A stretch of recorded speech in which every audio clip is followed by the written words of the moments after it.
Selamat menunaikan ibadah puasa Ramadan 1447 Hijriah 2026 Masehi.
Dalam rumahnya Sarondi. Oh, ini mahal aja.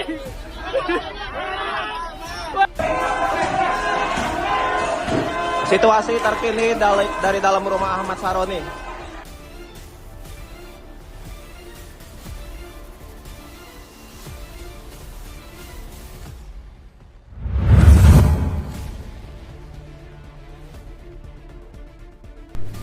Di Surabaya, kerusuhan berlanjut hingga dini hari tanggal 30 Agustus.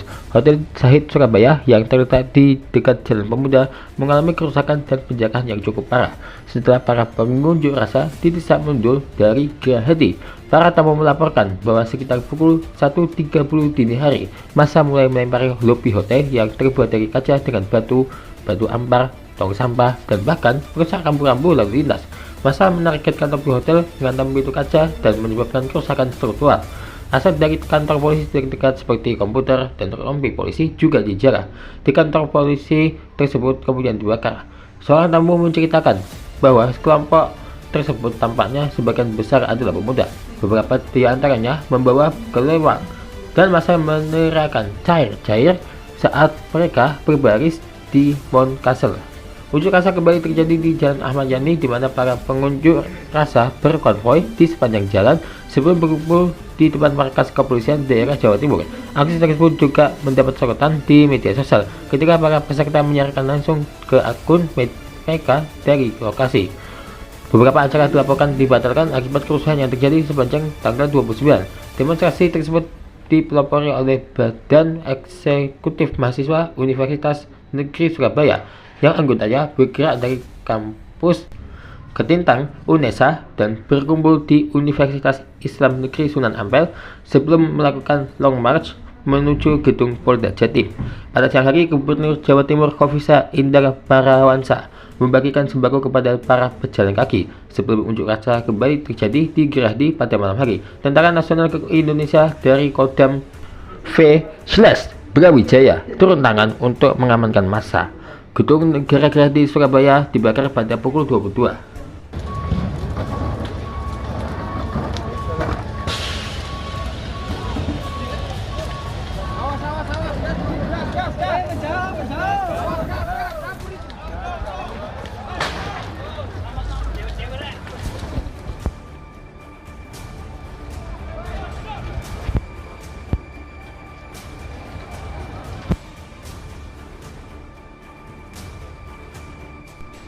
Kebakaran bermula setelah para demonstran melemparkan bom molotov dan berbagai proyektil ke ruang pers yang terletak di sisi barat atau kiri gedung, memicu kobaran pipa yang dengan cepat menghembuskan bagian tersebut dan bahkan menjalar ke atap.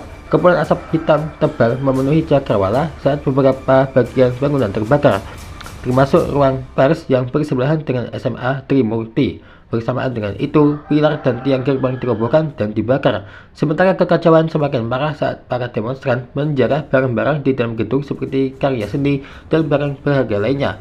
Pohon-pohon di sekitarnya juga terbakar dalam kerusuhan tersebut. Pukul 23:06 waktu Indonesia Barat, massa membubarkan diri setelah beberapa mobil polisi dan truk datang dari arah Jalan Tunjungan mengakhiri kumpul-kumpul di depan gedung Negara Gerahadi yang sempat menjadi tempat berkumpulnya massa hingga larut malam saat terjadi kebakaran.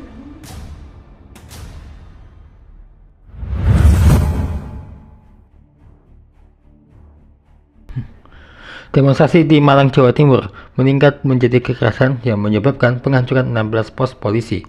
Pihak berwenang menahan 61 orang, termasuk 21 anak di bawah umur, dengan rencana untuk membebaskan mereka yang tidak terlibat langsung dalam penghancuran tersebut. Di kota Kediri, ribuan massa pengunjuk rasa berpakaian serba hitam menggelar unjuk rasa di depan Polres Kediri Kota pada Sabtu sore 30 Agustus 2025. Mereka sebelumnya bergerak di Taman Sekartaji menuju Mapolres Kediri Kota dan sempat melakukan orasi singkat sebelum melemparkan berbagai benda ke arah petugas kepolisian, termasuk bom molotov. Pengunjuk rasa merusak kantor meteorologi, menggunakan 4 mobil polisi dan membakar 3 unit motor. Mereka juga merusak dan membakar gedung DPRD Kota Kediri dan melakukan penjarahan. Sebagian massa kemudian bergerak ke kantor DPRD dan pemerintah Kabupaten Kediri. Di Kabupaten Kediri, Jawa Timur, aksi berubah menjadi kerusuhan pada malam hari yang mengakibatkan terbakarnya gedung-gedung dan kantor pemerintahan. Sebuah kantor polisi diduduki massa. Kerusuhan tersebut juga diikuti oleh penjarahan massal, termasuk di Museum Bagawanta Bari milik pemerintah daerah yang mengakibatkan hilangnya banyak artefak bersejarah yang berharga. Bupati Kediri Hanindito Himawan Brahmana menyerukan agar para demonstran mengembalikan artefak dengan menyatakan bahwa penjarahan museum adalah tindakan yang tidak pantas.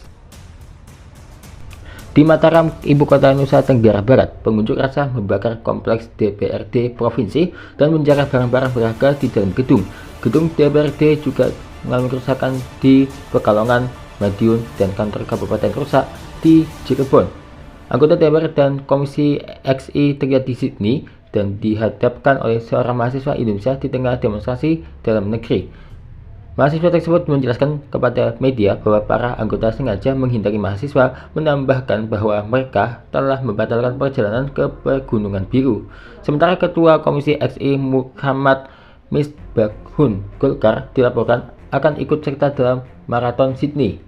Perhimpunan Pelajar Indonesia di Australia mengecam kunjungan kerja oleh anggota dewan tersebut.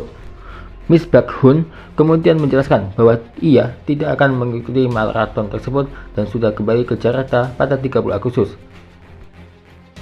Di Palangkaraya, sejumlah mahasiswa dan organisasi kepemudaan mengepung markas Polda Kalimantan Tengah dan mengirimkan ultimatum kepada Kapolda untuk keluar atau mereka akan menyerbu gedung.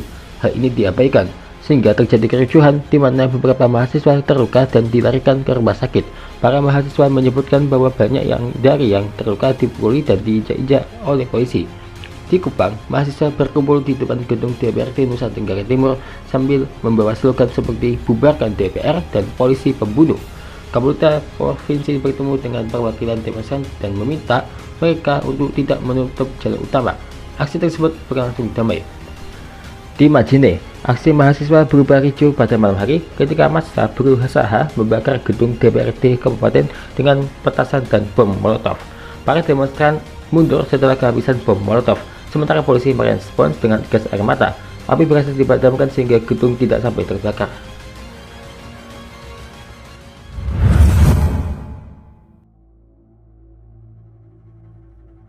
Pada 30 Agustus, Reza Sendi Pratama, 21 tahun, seorang mahasiswa Universitas Amikom Yogyakarta, meninggal di depan markas kepolisian daerah istimewa Yogyakarta di Sleman. Menurut ayahnya, Reza sempat berpamitan pada Sabtu malam dengan dalil pergi minum kopi bersama teman SMK di dekat Tugu, Yogyakarta. Menurut forum BEMDIY, Reza ikut serta dalam aksi sebagai bagian dari gerakan mahasiswa saat demonstrasi memanas dan aparat menembakkan gas air mata. Sepeda motor yang dikendaриnya mendadak mogok. Reza kemudian diduga dipukuli oleh polisi sebelum dibawa ke RSUP Dr. Sarjito pada pukul 18.30 WIB dan dinyatakan meninggal pada pukul 19.06 WIB. Reza dimakamkan pada hari yang sama setelah dinyatakan meninggal di Sleman. Forum BEMDIY menggelar long march dari Universitas Gadjah Mada menuju tempat peristirahatan terakhir Reza. Pihak keluarga menyatakan menolak autopsi, dan setelah Kapolda DIY Irjen Anggoro Soekartono menjenguk keluarga, mereka juga menyatakan tidak akan membuat laporan polisi. Sultan Hamengkubuwono X menyarankan agar polisi daerah mengusut kematian Reza. Anggoro juga mengatakan pihaknya masih menyelidiki insiden tersebut dan belum dapat memverifikasi bahwa video viral memperlihatkan pemukulan terhadap Reza. Di Jerman, sebuah demonstrasi kecil digelar di alun-alun kota Aachen. Para demonstran membawa spanduk yang menjelaskan kisah tentang apa yang mereka perjuangkan, serta menyebabkan yang memicu demonstrasi massal. Mahasiswa Indonesia serta imigran Indonesia lainnya menghadiri aksi tersebut. Kondisi rumah Sri Mulyani di Jalan Mandar Sektor 3, pantau masa udah mulai masuk dalam rumah Sri Mulyani. Anjay.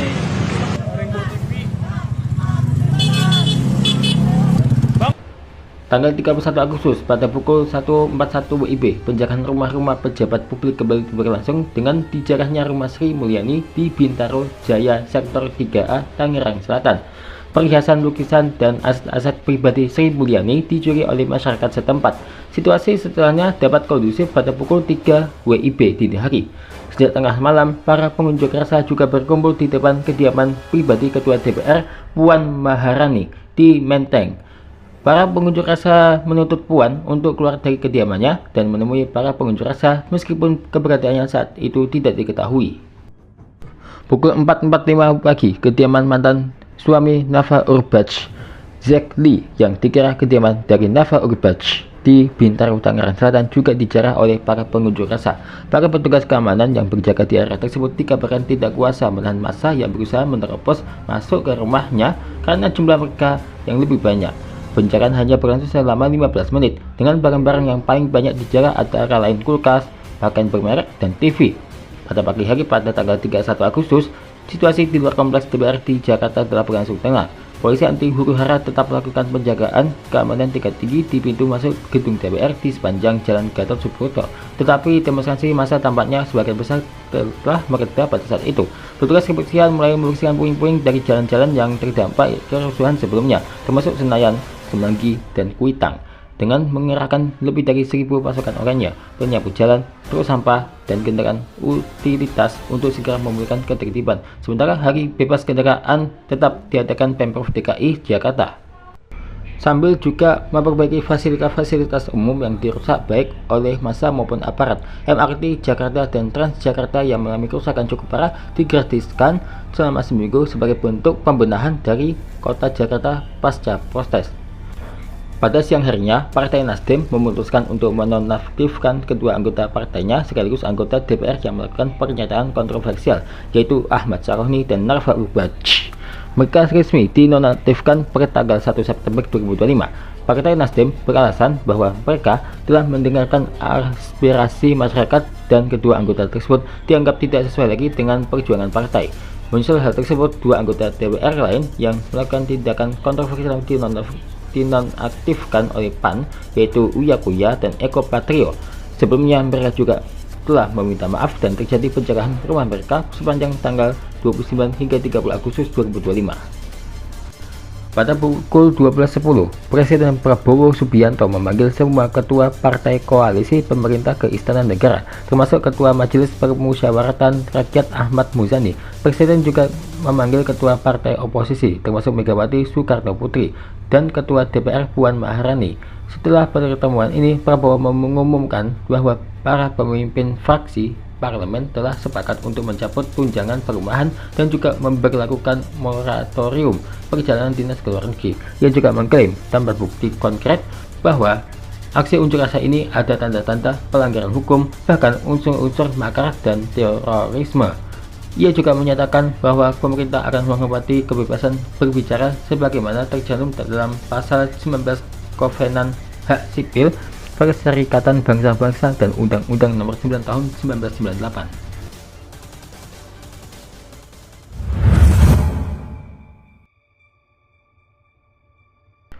Di Blitar, sejumlah orang dilaporkan berupaya menyerang kantor Polres Blitar Kota mulai Sabtu hingga Minggu. 30 hingga 31 Agustus 2025 sempat terjadi 2 kali bentrokan antara massa dengan pihak kepolisian di Simpang 4 Jalan Sudirman yang terletak sekitar 150 meter dari markas Polres Blitar Kota.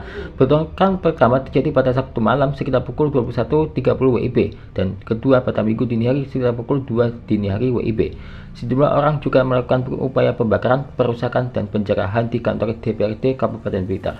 Massa dilaporkan datang secara bergantian dalam 4 gelombang dengan jumlah terbanyak di gelombang terakhir. Akibat kerusuhan ini, kantor DPRD Kabupaten Blitar nyaris terbakar dan telah kehilangan sejumlah barang. Kompas melaporkan sebanyak 143 orang telah ditangkap dalam kasus upaya penyerangan Polres Blitar Kota. Sebagian dari mereka adalah pelaku kerusuhan di kota dan Kabupaten Kediri dan mayoritas berada di bawah pengaruh minuman keras dan narkoba. Di antara mereka ada 5 warga Jawa Tengah yang baru beberapa hari sampai di Blitar. Di Mamuju, Sulawesi Barat, demonstrasi yang digelar mahasiswa di depan Kabupaten Mamuju dan gedung DPRD Sulawesi Barat berujung ricuh. Pengunjuk rasa membawa bendera Indonesia yang diikat bersama dengan bendera Jolly Roger bajak laut topi jerami, simbol perlawanan yang diadopsi dari bendera di waralaba One Piece. Para mahasiswa berusaha mendorong masuk ke dalam gedung yang kemudian dibalas polisi dengan tembakan gas air mata. Di Berlin, Jerman, sebuah aksi protes diselenggarakan oleh warga Indonesia di gerbang Brandenburg. Para peserta menyanyikan Indonesia Raya sambil melambaikan bendera Indonesia. Mereka membawa spanduk serta poster buatan tangan menentang tindakan pemerintah. Sebuah pertunjukan teatrikal singkat juga digelar untuk mengenang wafatnya Afan Kurniawan, mahasiswa Indonesia serta para pekerja turut hadir dalam aksi tersebut. Nah, kita akan lanjutkan part 3 besok hari karena ini sangat panjang. Kita lanjutkan part 3 tentang kerusuhan yang satu ini yang terjadi pada Agustus 2025. Saksikan terus Syauqi Official setiap hari.